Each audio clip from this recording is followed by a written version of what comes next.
હવામાન વિભાગ દ્વારા આગામી 7 દિવસ એટલે કે 15 સપ્ટેમ્બરથી લઈને 21 સપ્ટેમ્બર સુધી રાજ્યમાં હળવાથી મધ્યમ વરસાદની આગાહી કરવામાં આવી છે, જેમાં સૌરાષ્ટ્રમાં હળવાથી મધ્યમ વરસાદની સંભાવના રહેશે। રાજ્યમાં આગામી 5 દિવસ એટલે કે 15 સપ્ટેમ્બરથી લઈને 19 સપ્ટેમ્બર સુધી ગાજવીજ સાથે વરસાદની ચેતવણી આપવામાં આવી છે। નવરાત્રિમાં હવામાન વિભાગ દ્વારા હળવાથી મધ્યમ વરસાદની આગાહી આપવામાં આવી છે। આજે અમદાવાદ માટે આગાહી છે કે સામાન્ય રીતે વાદળછાયું આકાશ રહેશે, જેમાં ગાજવીજ સાથે હળવા વરસાદની શક્યતા છે।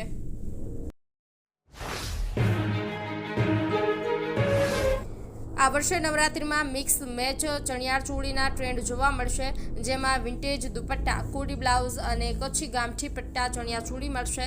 આ ચણિયાચોળીની કિંમત 2000થી 6000 સુધીની છે। પુરુષ ખેલૈયાઓમાં આ નવરાત્રિમાં 6 પીસ કેડિયા ધૂમ મચાવશે। નવરાત્રિ પહેલા લોકો બહારથી સ્પેશિયલ અમદાવાદના લુક ગાર્ડન માર્કેટમાં ચણિયાચોળી અને કેડિયા ખરીદવા માટે આવતા હોય છે। લોકો અહીં 10 દિવસના અલગ અલગ આઉટફિટનું શોપિંગ કરી રહ્યા છે।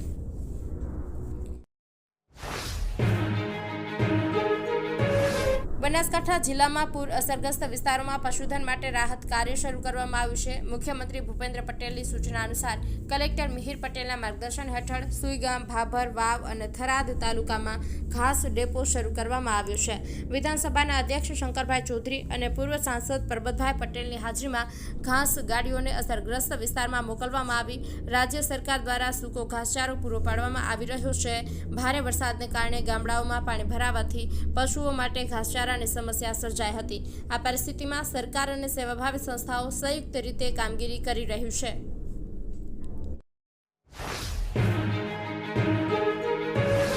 બનાસકાંઠા જિલ્લાની આશા વર્કર બહેનોએ આજે કલેક્ટર કચેરી ખાતે વિરોધ પ્રદર્શન કર્યું હતું। આશા વર્કરોની મુખ્ય માંગણીઓમાં ફિક્સ પગાર, લઘુત્તમ વેતન અને ઓનલાઈન કામગીરીનો વિરોધ સામેલ છે। જિલ્લાભરમાંથી મોટી સંખ્યામાં એકત્ર થયેલી આશા વર્કર બહેનોએ કલેક્ટરને આવેદનપત્ર સુપરત કર્યું હતું। તેમણે ચીમકી આપી કે જો તેમની માંગણીઓ નહીં સ્વીકારવામાં આવે તો આગામી સમયમાં ઉગ્ર આંદોલન કરવામાં આવશે।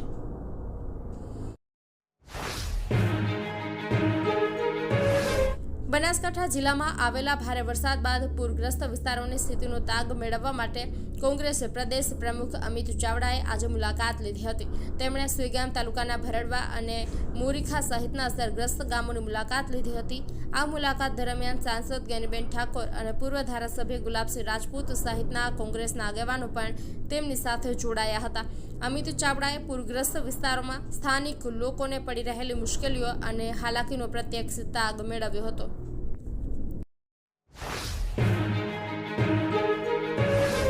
વડાપ્રધાન નરેન્દ્ર મોદીના 75મા જન્મદિવસ નિમિત્તે ભાજપ દ્વારા સેવા પખવાડિયાની ઉજવણી કરવામાં આવશે।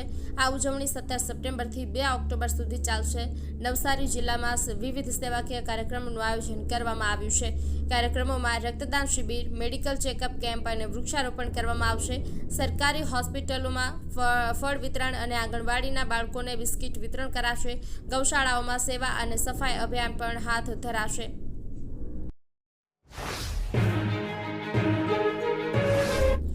બનાસકાંઠા ભારતીય કિસાન સંઘે આજે જિલ્લા કલેક્ટરને આવેદનપત્ર આપી વિવિધ માંગણીઓ રજૂ કરી છે। સંઘના પ્રતિનિધિઓએ પાલનપુરના ખેમાણા ટોલનાકા ખાતે ખેડૂતોને થતી હેરાનગતિનો મુદ્દો ઉઠાવ્યો છે।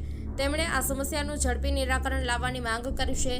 સરહદી વિસ્તારના 4 તાલુકામાં થયેલા ભારે વરસાદથી અસરગ્રસ્ત ખેડૂતોને તાત્કાલિક સહાય આપવાની માંગ કરવામાં આવી છે। પૂરમાં મૃત્યુ પામેલા પશુઓ માટે પણ વળતરની રકમ ઝડપથી ચૂકવવા રજૂઆત કરી છે।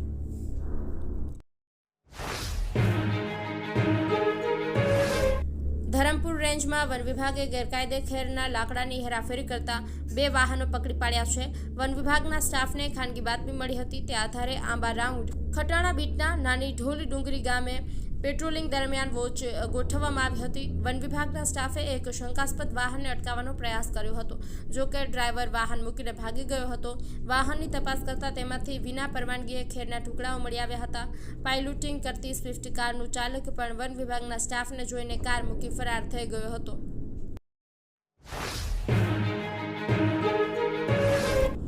પીએમ નરેન્દ્ર મોદી ફરી એકવાર ગુજરાતના પ્રવાસે આવી રહ્યા છે। આગામી 20 સપ્ટેમ્બરના રોજ પીએમ મોદી ભાવનગરની મુલાકાત લેશે, જ્યાં તેઓ અનેક વિકાસલક્ષી કાર્યોનું લોકાર્પણ અને ખાતમુહૂર્ત કરશે। આ મુલાકાત દરમિયાન પીએમ ભાવનગરમાં ₹100 કરોડથી પણ વધુના વિકાસ કાર્યોની ભેટ આપશે। ત્યારે વડાપ્રધાન નરેન્દ્ર મોદીના આગમનને લઈને તંત્ર દ્વારા શહેરના જવાહર મેદાન ખાતે તડામાર તૈયારીઓ શરૂ કરી દેવામાં આવી છે। સાથે પીએમના રોડ શોને પગલે તમામ રસ્તાઓનું સમારકામ અને નવીનીકરણ કરવામાં આવ્યું છે, તેમજ બેરીકેટિંગ સહિતની કામગીરીમાં કરવામાં આવી રહી છે।